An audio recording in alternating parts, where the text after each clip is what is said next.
Welcome back to the Bitcoin Layer. Today, we welcome back Stacie Waleyko. She is a tireless Bitcoin developer and somebody that has contributed to both the code and the overall Bitcoin educational experience. Stacie, welcome back to the show. Hey, Nick, thanks for having me. I'm so happy to be here.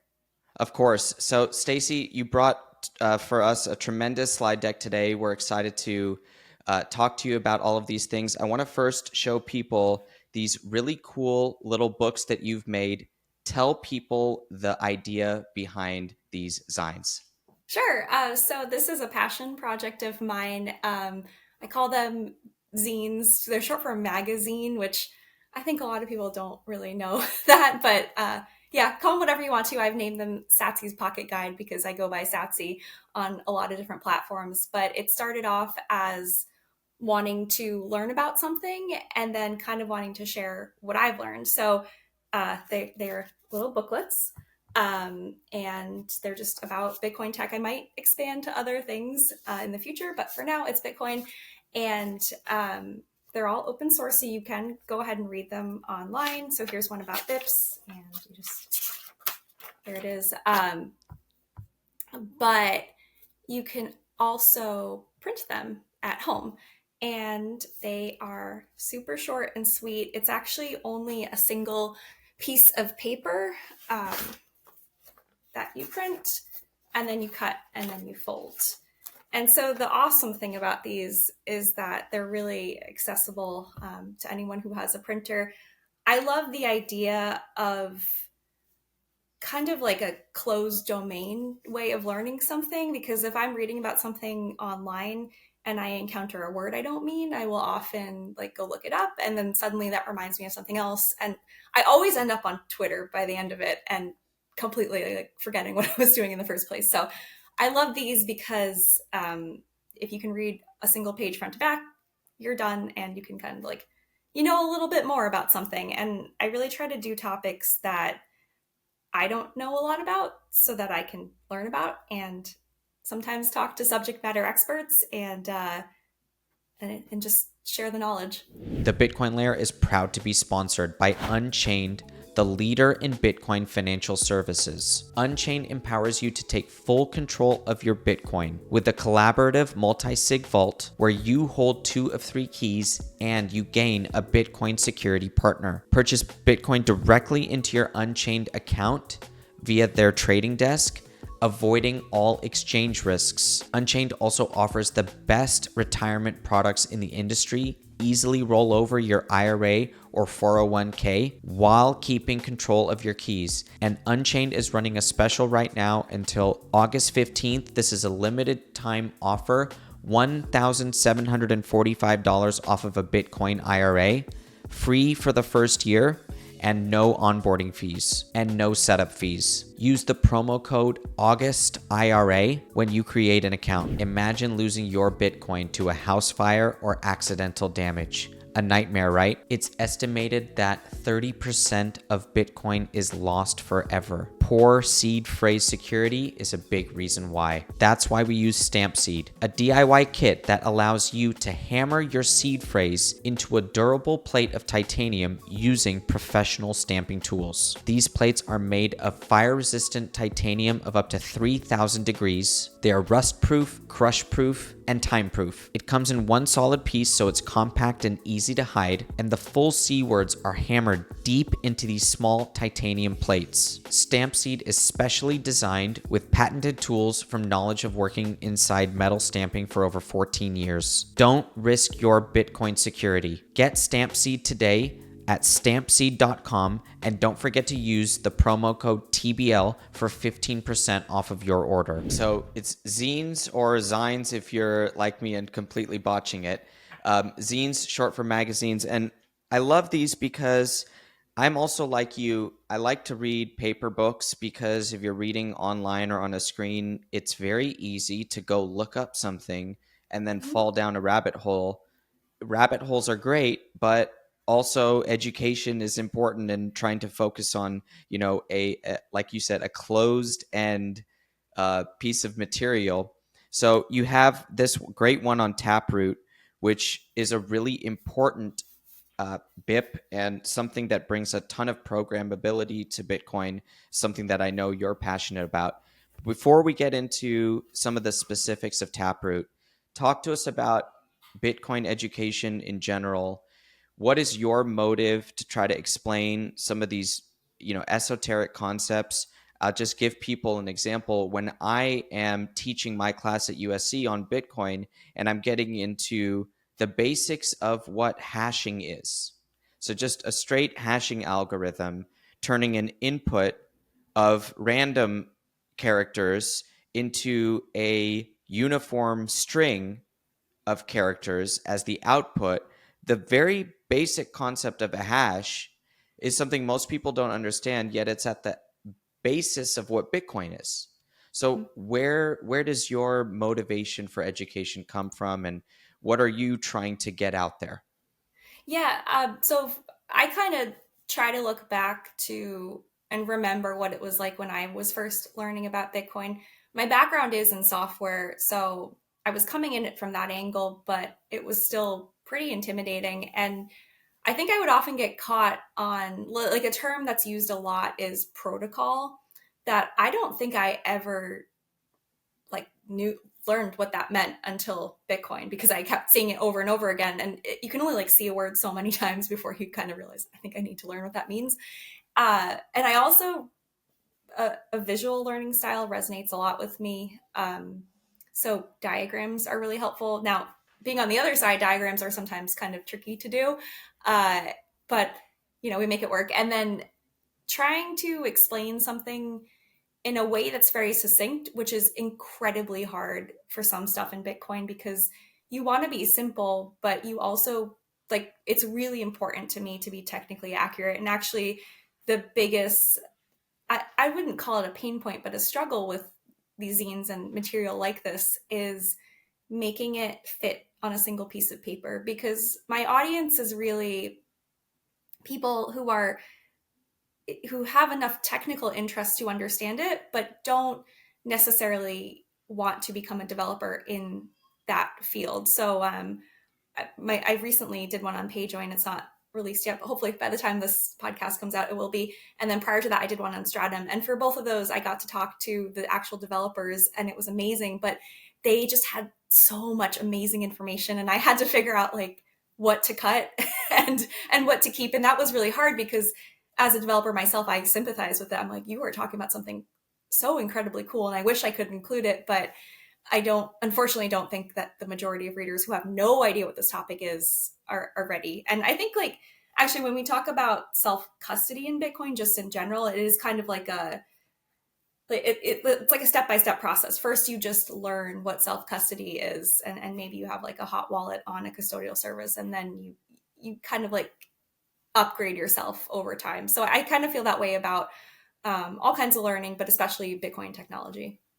Great. So, and of course, I'm on slide 3 here. The open source nature of your pocket guides just allows people to print off one page, short and sweet, print it right at home, cut it out. So I'm really excited for people to get online, quickly plug where they can find these for people so that they can just go right now and start printing while they're listening to the rest of this. Yeah.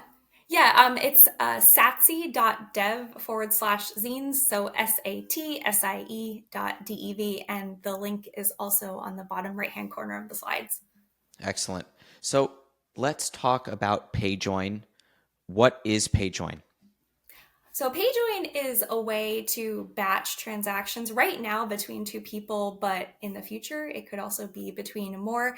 And one of the cool things about it is that it breaks one of the common heuristics that Chainalysis firms use to kind of track users. So usually the assumption, and actually this is in the white paper, there's an assumption that all of the inputs in a transaction belong to the sender of the transaction, and that there's usually two outputs. One goes to the recipient, and the other one is a change address, or a bit of change.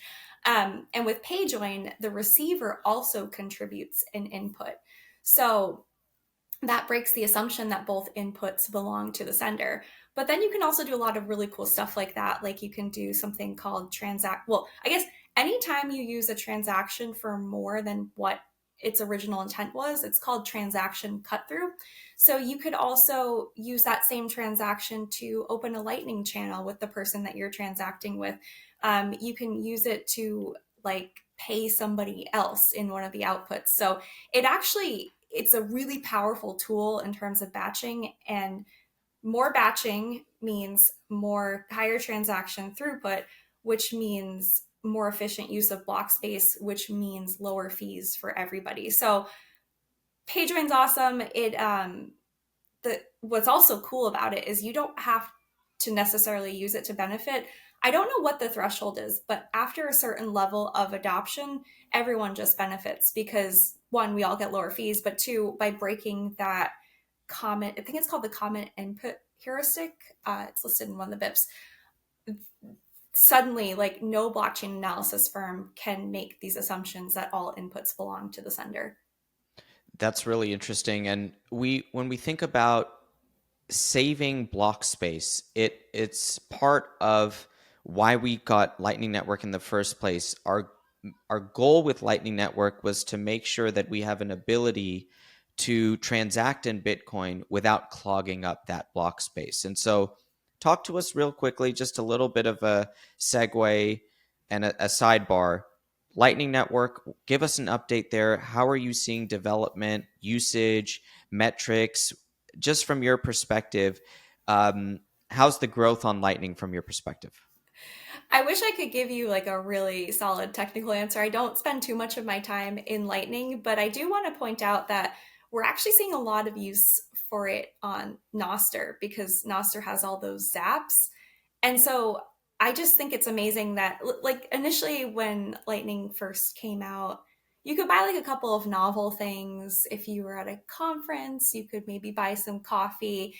You could play some games on the internet. But now having Nostr and having those zaps adds a really interesting social component to it where I think it changes the landscape of what like what incentivizes you to post and where, which I think is really cool.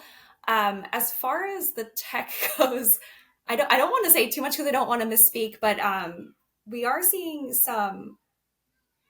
I'm not even going to mention. I'm sorry. It's I want to say it's. I can't remember. Bolt 12, I think. Yeah, come back to me on it. I promise next time you ask me, I will have the actual technical explanation for it. And when we think about Lightning Network, of course, the technicals are very difficult to understand because it's an entirely separate protocol from Bitcoin. Those that have spent their time understanding how blockchain works, it really goes out the window with Lightning because Lightning doesn't use a blockchain. It uses smart contracts. It makes it very difficult. But we're always curious about usage because that in the end is what matters to us. So your point on Lightning being used for zaps on Nostr, which if people aren't aware, Nostr is a social media protocol that allows people with the same concept of a private public key pair to participate in social media via owning everything yourself via that private key. And as part of that Nostr network, we now have Lightning Network capability built in where you can send Lightning transactions to and from other people via Nostr. So we actually receive those zaps when we, communicate on Nostr as well. So it's exciting. We know that the adoption it's just in the beginning stages. But are you on Nostr? Are you posting there, and are you, participating in that network? Yeah, I am. I don't. I'd say I probably split my time 50-50 between Twitter and Nostr. I do notice that the community in Nostr is a lot more engaged and responsive, so I typically post higher quality content there. But I will say, be a little bit careful because you can't delete anything on Nostr. Not really. Like you basically broadcast information and then other relays pick it up. And so unlike Twitter, you own like all that data, but like it's not centralized anywhere, so it can't be deleted. So be nice Yeah. to everyone on Nostr. Yeah. Don't treat it like your personal battle rap station, Yeah. and because you won't be able to delete anything. Right. later. Don't make it a sock puppet account. Absolutely. So let's transition to a very exciting project, Saving Satoshi. This is something that we played around with it literally. So tell us about this project, please. Yeah, I would love to. So the one line sentence is saving Satoshi is a fun and gentle way to learn how Bitcoin works. It is a game. It's an in-browser computer game. It's based against a epic sci-fi story that's very Bitcoin themed. It has a lot of Bitcoin culture in it, and we designed it to make it like a welcoming entry point to Bitcoin technology. And we truly believe that it's reflective of the best parts about Bitcoin. Like it's a little bit of a rabbit hole. It's totally open source. It's a labor of love. All that good stuff. So that's what it is. And in the deck, I have a couple of screenshots of kind of the exercises that you do. We really cover a lot, but we try to gently guide you through certain things. So right now, the game starts with learning how to decode the hidden message in the Genesis block. So that takes you to a block explorer, which some people may not have ever used before. It forces you to open up the details of a transaction. You have to look at some of the hex values in there and take that information and put it into the Saving Satoshi game. And then it'll tell you like if you got it right or wrong. And then we even have a little function that we show you how to decode the hex on the command line to find the actual Chancellor on the brink of bailout headline. And then after that, we get into some mining. Then we get into some elliptic curve cryptography, transaction building from scratch. We go through script, we go through lightning. And it takes the player through some topics that traditionally, if you were to use the resources, might be a little bit difficult for some people, especially if you don't have a great attention span or you find talks and books like really difficult to digest. We try to do it in a way that's different.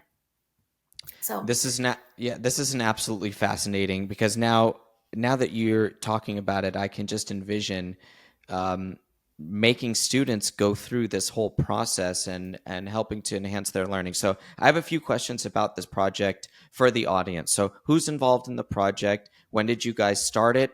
Is it done? How much work left? How long yeah. do you plan on working on this? Yeah, those are all great questions. So it started roughly 2 years ago, just before the Bitcoin design community's designathon. And um, right, the kind of like founding team at the moment is myself, Jonas from Chain Code Labs, and Christoph from the Bitcoin design community. And then we've also along the way collected some more amazing contributors. Matthew Zipkin's been doing a lot of work on the lesson content. We have this developer, Ben, who has just been with us for so long, leading the charge to get all of this actually implemented, and some more awesome contributors that you can find in our Discord channel. I already forgot what your other questions are. So the Yeah. initial goal was to do 10 chapters, which it's taken 2 years to do 10 chapters because Well, this it's a lot of work and a lot happens. And I was on maternity leave for one of those years. So we're finally nearing the 10th chapter, which is great because it's like the end of our storyline. Oh, which by the way, we've had two amazing writers on the storyline. Ken from Spiral, who's I don't know, whatever, the 10 cats that control the Spiral Twitter, and then John Tinklenberg from one of my former colleagues at Casa. They've contributed such amazing characters to this. And we hope that by the end of it, people will be inspired to write their own chapters or their own lessons, their own stories. I would love to run some kind of hackathon for that. I think that would be really cool. But I think we're just trying to reach the 10th chapter so we can say like we have like a game that you can like play from start to finish. it's very exciting, and I would first of all encourage everyone to go check out the Discord channel, contribute to the project because this is something that we're definitely going to contribute to this project at the Bitcoin layer. I'm going to write it down so that it doesn't it doesn't slip through the cracks. And what I want people to understand is that getting Bitcoin into the zeitgeist is something that I know it drives you, it drives us, and it's such a long process. And you guys have spent 2 years just building out a game. Think about how many years people will play this for and how many people will contribute to it in a very open source ethos sort of way that underpins Bitcoin itself. So my question to you would be, what's your vision for the usage of this game long term? Who do you want to play it, and how do you want it to affect the world of Bitcoin, aside from maybe getting an incredible documentary on Netflix for the first time that actually goes through Bitcoin properly, or my second book, things that everyone is trying to teach and trying to move it forward. So what's your vision for this game specifically? Yeah, for this game specifically, we want to inspire a new generation to fall in love with Bitcoin. And it comes to being educators and the students that they work with. We we've brainstormed about this a lot, and one of the funny things that comes up is that this idea that young people think Bitcoin's a boomer coin and Ethereum's the cool one. So that's one of the things that we want to change. We think Bitcoin's awesome and cool, and we also think that Bitcoin deserves the same amazing user experience that all the other things that have software do. We want to be able to have like world-class design and like dazzling visuals and great storytelling. And there's no reason why Bitcoin can't have that. And we also want to complement the stuff that already exists out there. We're not trying to compete with it, because at the end of the day, yes, we want Bitcoin to like grow and be amazing and big and everyone to use it. But something that I don't know if people talk about or want to think about is Bitcoin's not inevitable. And in many ways, Bitcoin is under attack constantly. Whether that is a bad actor claiming to be Satoshi Nakamoto and griefing the whole community for 10 years, or politicians trying to choke out Bitcoin industries, forks, and alternative coins, trying to deceptively convince newcomers that they have the same value proposition as Bitcoin, the media lying, saying that the effects of Bitcoin mining are not what they are. There's just constantly a battle to be fought, and we really need all the good people we can get. And kind of a comforting thought to me is like some of the potentially best contributors to Bitcoin may not even know about it yet, which so it's cool. We're in a really cool phase. Like Bitcoin's not mainstream yet, but we have so much potential. There's so much good stuff out there. So I really hope that this game can contribute in that way to moving the ball forward. And it really is like our unique contribution using the skills that we have to Bitcoin. It's a gift. It's a labor of love. It's an expression of how much we love the community. And so if it can, create one more Bitcoin developer, then I feel like we've succeeded. You're inspiring a little bit of a rant, so I'm going to try to keep it short. But what Stacie is saying is so important about the attacks on Bitcoin, because there's two types of attacks on Bitcoin. There's a malicious attack and there's an innocuous attack. And so let's focus on the people that, from my perspective, are innocuous. These are people that are technologists that are interested in building something cool. They see Bitcoin, they see altcoin projects, they think, okay, one is 60,000, the other is $4. There's probably more opportunity for me over there. Okay, there's cool stuff I can experiment with, and they're just pursuing a course of technology that fits their eye. That's not someone who's maliciously trying to attack Bitcoin. But in a way, the people that go that direction might be heading down a waste of time, and we can save that waste of time by teaching them about Bitcoin. Then there's the malicious attacks from the mining perspective, from governments, from the public perception.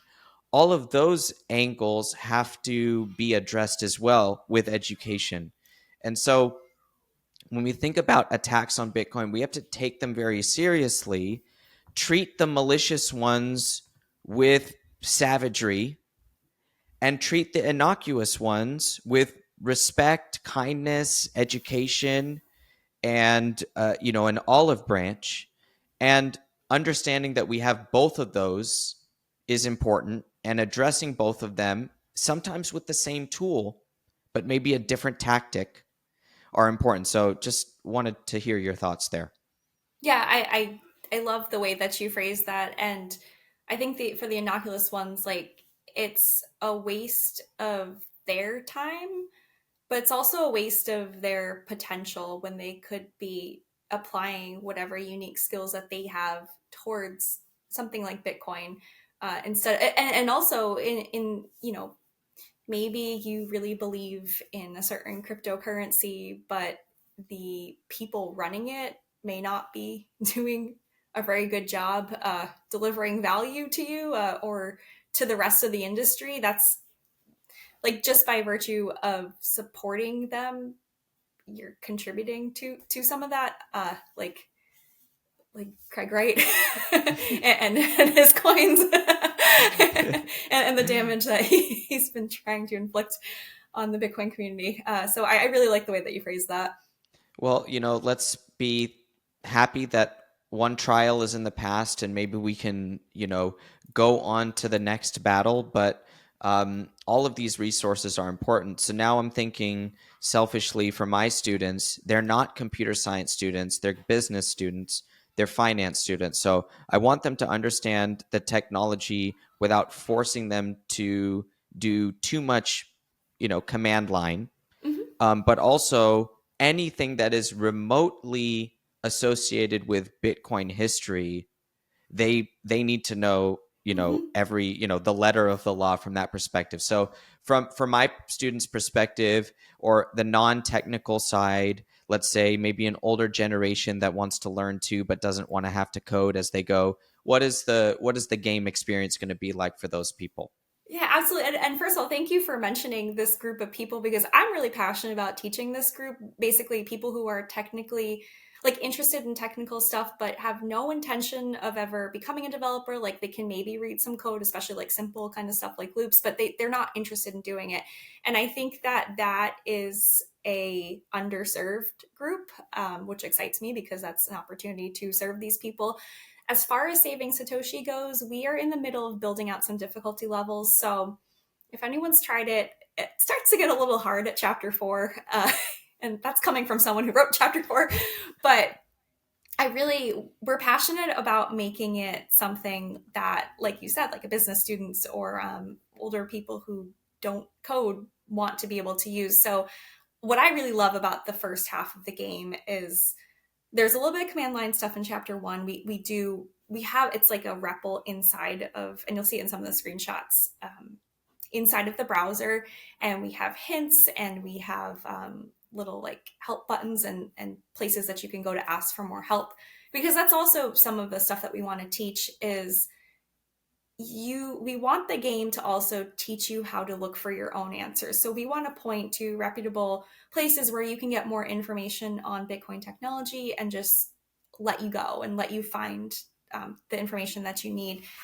But chapters 2 and 3 cover mining, which I think, like you said, about just teaching what a hash is really important.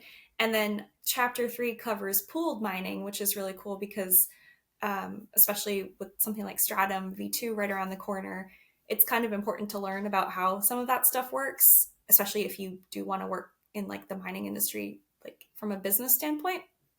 And then chapter 4, actually, we try to teach some elliptic curve cryptography, which is just, if you're not in Bitcoin, I feel like it's a notoriously difficult thing to learn. In fact, before I joined the Bitcoin, I guess before I got into Bitcoin, I would have been too scared to touch ECC.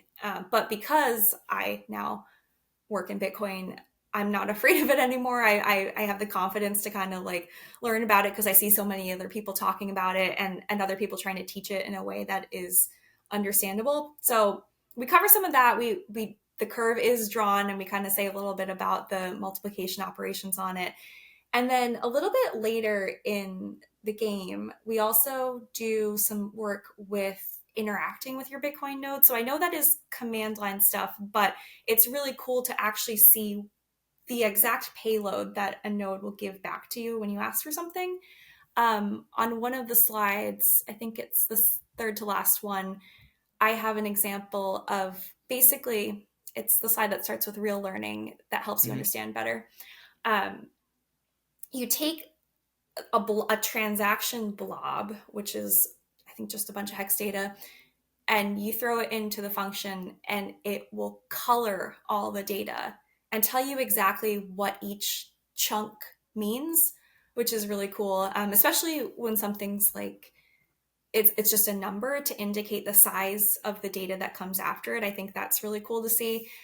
Oh, we do some message verification and signing. So in the storyline, the villain basically claims to be Satoshi Nakamoto, and he claims that he has Satoshi's keys. So he gives you a message that's been signed by Satoshi's keys, and you have to figure out if it is true or not. So I think there's a lot of areas that somebody who isn't a coder, a lot of opportunities for them to enjoy the game. But we are also, I think I started saying this before, I hadn't finished the thought. We are building out difficulty levels so that you can specifically say, make it easy for me. I'm not trying to like really learn stuff here. I just want to like have fun. And then we have like higher levels for people who are like, I want to be a Bitcoin developer and I don't know where to start. So I'm going to go All here. right. So my class begins in January, and so we're going to work together and get our business student version ready by that time. And that's something that it will become. I can already tell it's going to become passion project because I need to teach a tool. I'm on my own when I'm teaching this Bitcoin class. I had to come up with the curriculum myself. It's a brand new class. It's my proposal, so I came up with the curriculum. When I pitched the course to the university, I basically said, I'll teach layered money. But then when I went to do the syllabus, I realized layered money doesn't have most of the things that you need to learn what Bitcoin is. It's mostly a book about money. Yeah. And that's okay too. And I have to teach that as well. I teach balance sheet hierarchy, but I teach hashes. I teach the difficulty target. And I specifically teach the target being a number that is very small.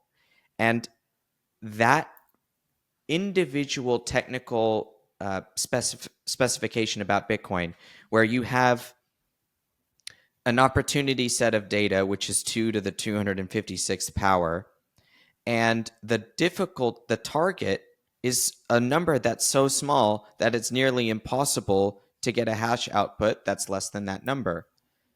Now, I'm not a programmer, so I had to learn that myself in 2016, learning about Bitcoin. But then I had to figure out a way to teach it to business school students in 2022 that wasn't coding based or computer science based at all. And so it feels great to be on the cusp of having teaching tools for the world, and not just for 25 students in a USC classroom, but for the entire planet. So we're really excited to continue to track this project, contribute it, give you our ideas, but mostly just sit back and benefit from and admire the work that you guys are doing. Awesome. Well, we look forward to collaborating. I know the team will be so happy to hear this. Yes. And so let's talk really quickly before we close about Stratum V2. You mentioned it. You mentioned mining pools. I want to make sure that we touch on that before we close today. So explain to the viewers, what is that? Yeah, I feel like I need to use my zine I'll as a bring my guide, book out too. just because Stratum covers a whole lot of stuff. So just like the one sentence explanation is it's just a messaging protocol that miners and pools use to talk to each other. But I think you have to recognize that, well, I mean, it seems like people are solo mining now a little bit, but generally speaking, most people join a pool when they mine so that they can get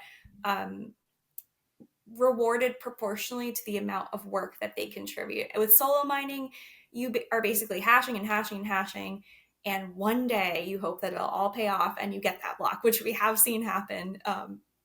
But if Shout you out are to those solo miners out there winning a right, couple blocks over the last few months. That is I incredibly know impressive. that's so inspiring. But I'm a little risk averse, so personally, and I have bought a miner and plugged into my house, but I live in the Northeast, so electricity is wildly expensive.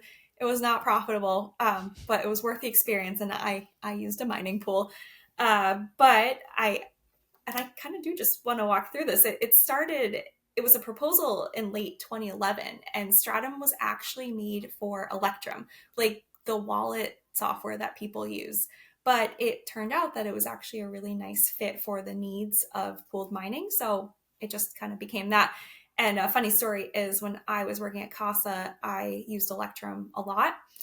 And the API was a little confusing to me. But it turned out that it was like the same thing that Stratum used. So that kind of makes sense why some of the functions were probably more suited to somebody who needed pooled mining. But the most exciting thing about Stratum is the decentralization that it brings. So, right, with Stratum V1, the pool chooses what transactions go into a block. So you better hope that you just like what the pool is doing. We have seen some situations, particularly with ocean mining, where they choose not to include certain transactions because of what those transactions are doing. But I think generally for miners, the name of the game is profitability. So you also, by choosing your own transactions, you also get to make sure that you are choosing the most profitable ones. But also, the biggest thing is censorship. Like when you choose the transactions that go into your block that you are mining, you can be certain that nothing's being censored, that nobody made the block template for you. So that feature is called job declaration. It's basically you are the transactions going into the block is the job, and you are making a declaration that that's what you're doing. And then Stratum V1 also had some issues like standardization. So it was never truly standardized, which means that implementations were not guaranteed to work together, which defeats the whole purpose of a protocol. A protocol is like a common language that everyone's supposed to speak when implementing a certain feature. There was like a little bit of hiccups in terms of that with Stratum V1. It's also security in Stratum V2 that V1 didn't have, which is V1 didn't have authentication and encryption. So that means when your miner sitting in your basement sends the work that it just, all those hashes it just did to the pool to prove, hey, pool, I've been hashing. What could happen was a man in the middle attack where somebody could be watching your traffic, intercepting that packet, changing the from name and saying, oh, it's actually from this miner, it's from me instead, and then passing it on to the pool, and the pool would reward the attacker in the middle instead of you. So for pools that manage their own miners, I feel like some people are kind of saying, oh, that's like not really a big concern, and maybe it is, maybe it isn't, but it's also like I feel like the like authentication and encryption is, if you can get it this easily, why would you not want to have it? Why would you choose to not have it? And then there's a bunch of like performance improvements with Stratum V2. The messages are smaller and they use binary instead of JSON RPC, which is human readable, but a lot heavier. There's less messages going back and forth. There's been some improvements to the way that connections are pulled together. And so Stratum is, I think, really exciting. There is a couple shortcomings. One is it doesn't address making sure that pools pay miners and that they pay miners the rightful amount. I think there's another project working on that right now, but I don't want to name it in case I'm not right about that. But today, Stratum is usable. There are pools using it. There's also still more work to be done. There's a lot of like testing and monitoring, that kind of stuff that needs to happen. So if anyone is looking for a project to contribute, I know that community would love to have more eyes on it. But overall, it's a very ambitious project, but they're moving it along. I think one of the biggest hurdles though is going to be getting adoption, because a lot of the miners out there are shipped with pre-installed firmware that uses Stratum V1. So at some point, I do feel like the name of the game is going to be how do we lower the amount of friction for people to just plug their miners in and have it running with the OEM firmware running Stratum V2. But I'm not sure if anyone's currently working on that right now. Mining protocols are, just as important as every other individual component of Bitcoin. All of these things work together to create the ecosystem that we have, and allowing miners to have control over what they are doing. For example, job declaration is a new term for us, but the concept is not new, which is that it's your right to choose the transactions to put in that block. You're the miner, and you should be able to choose them. All of these things are so important. And to the viewer, we understand that sometimes we get bogged down in global macroeconomics and price action. But in the end, this is a protocol, as Stacie was saying, and this protocol has features that need to be maintained by software developers at all times. And so we love our episodes that shift away from markets and go back to the protocol, go back to mining. And Stacie Waleyko, thank you so much for joining us today and explaining to us some of these topics. I want to get from you where people can find you and all your great work. First, I want to thank our sponsors, Unchained, the leader in Bitcoin financial services. Definitely check them out. And their retirement products, you can get a new IRA, get your Bitcoin into that IRA without ever having to relinquish control of your keys. Very important concept that we want people to get familiar with. Stamp Seed is a new DIY kit that allows you to hammer your seed phrase into these fireproof titanium plates. Definitely something that you guys should check out. And Ifani, America's most secure mobile service to protect yourself against SIM swaps and identity theft. So, Stacie, tell us where people can find your work. Yeah. And anywhere on the internet, I usually go by Satsie, Satsie. My website is https://satsie.dev. Yeah, I think that's about And it. definitely go check out Saving Satoshi. Oh, yes.